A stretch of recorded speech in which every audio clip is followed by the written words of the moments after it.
இத சொன்னா நீங்க நம்ப மாட்டீங்க. கிராஸ்கில்ட் ஃபர்ஸ்ட் ஆஃப் ஆல் ஒரு கொரியர் கம்பெனியா இருந்திருக்குது. ஒன் பீஸ் வேர்ல்டுல இப்போதைக்கு எல்லாராலையும் தவிர்க்க முடியாத ஒரு ஆர்கனைசேஷன் தான் கிராஸ்கில்ட். அந்த கிராஸ்கில்ட ஸ்டார்ட் பண்ண போஸ்ட்ல ஜஸ்ட் ஒரு கொரியர் கம்பெனியாவும் மெர்ச்சன்டைஸ் கம்பெனியாவும் தான் ஸ்டார்ட் பண்ணியிருக்காங்க. ஸோ இந்த கிராஸ்கில்ட் எப்படி ஃபார்ம் ஆச்சு நம்ம பார்க்கலாமா? இது எல்லாமே எங்கிருந்து ஸ்டார்ட் ஆகுதுன்னா வார்லாஸ் இசத்தை டெமாலிஷ் பண்ணதுக்கு அப்புறம் தான் ஸ்டார்ட் ஆகுது. அதுல குரோக்கடைலுமே மியா கிட்ட நான் வந்து கேள்விப்பட்டேன் ஒன்ன இப்போதைக்கு மரைன்ஸ் வந்து ஹண்ட் பண்றாங்கன்ட்டு. ஏன் நம்ம ரெண்டு பேரும் சேர்ந்து ஒன்னா ஒர்க் பண்ணக்கூடாது? ஏன்னா நம்ம ரெண்டு பேருமே யாரையும் நம்ப மாட்டோம். அதனால நம்ம ரெண்டு பேரும் சேர்ந்து ஒன்னா ஒர்க் பண்ணலான்ட்டு. ஸோ மியாக்குமே ஒரு கடத்தில் அக்செப்ட் பண்ணிப்பான். ஏன்னா மியாக்க பொறுத்த வரைக்கும் எந்த ஒரு தொல்லையும் இல்லாம அமைதியா வளரணும். சரி பண்ணி அவனும் அக்செப்ட் பண்ணிப்பான். அதுக்கப்புறம் குரோக்கடைல் எங்க போவானா பக்கி கிட்ட போவான். ஏன்னா பக்கி கிட்ட அவன் ஏகப்பட்ட அமௌண்ட்டை கொடுத்து வச்சிருப்பான். அந்த டைம் பக்கி என்ன பண்ணிட்டு இருப்பானா அவனுக்கான கம்பெனியை ஸ்டார்ட் பண்ணி ரன் பண்ணிட்டு இருப்பான். அந்த கம்பெனியோட நேம் தான் வந்து பக்கி டெலிவரி.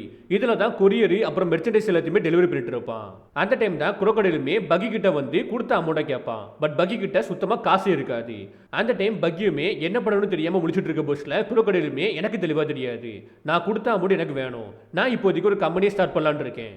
அதுக்கு எனக்கு காசு தேவைப்படுதுன்னு சொல்ல போஸ்ட்ல பக்கியுமே நீ எதுக்கு தனியா ஒரு கம்பெனியை ஸ்டார்ட் பண்ணணும்? என்னோட கம்பெனி இருக்குல்ல, அந்த கம்பெனியில ஏகப்பட்ட ஆட்கள் இருக்காங்க, டிரான்ஸ்போர்ட் பண்ணுறதுக்கு ஷிப்புமே இருக்குது. உனக்கு தேவையான எல்லாமே இந்த கம்பெனியில் இருக்குது. அதனால இந்த கம்பெனியை நீனே எடுத்து நடத்துக்கன்னு சொல்ல போஸ்ட்ல குரோக்கடைலுக்குமே ஓரளவுக்கு ரீசனபிளா இருக்குது. ஏன்னா இதுக்கப்புறம் ஒரு கம்பெனியை ஸ்டார்ட் பண்ணி எல்லாத்தையுமே ரன் பண்றதை விட ஆல்ரெடி ஒரு கம்பெனி இருக்குது, அந்த கம்பெனியை வந்து எடுத்து நடத்தலான்னு முடிவு பண்ணிட்டான். ஸோ இப்படி தான் கிராஸ்கில்ட்டுமே ஃபார்ம் ஆயிருக்கும். ஸ்டார்டிங்கில் குரோக்கடைலு நானும் மியாக்கும் தான் ஹெட், எங்களுக்கு கீழே தான் எல்லாருமே இருக்கணும்னு பிளான் பண்ணியிருப்பான். பட் பக்கியோட சபர்டினேட்ஸ் எல்லாருமே என்ன பண்ணிருப்பாங்கன்னா பக்கியை ஹெட்டா போட்டுட்டு மியாக்கையும் குரோக்கடைலையும் சபர்டினேட்ஸா போட்டுட்டு இருப்பாங்க. அது குரோக்கடைலுக்கு செம கடுப்பா இருந்திருக்கும். பட் மியாக்குமே இருந்துட்டு போட்டு இவனே ஹெட்டா இருந்துட்டு போட்டு ஏதாவது ப்ராப்ளம் வந்துச்சுன்னா இவனை மாட்டி விட்டுட்டு நம்ம ரெண்டு பேரும் சேஃபா கலந்து போயிடலான்ட்டு. இப்படி தான் கிராஸ்கில்ட்டுமே கொஞ்சம் கொஞ்சமா வளர ஆரம்பிச்சிருக்கும். பட் ஒரு கடத்துக்கு மேல தவிர்க்க முடியாத ஆர்கனைசேஷனா மாறி இருக்கும்.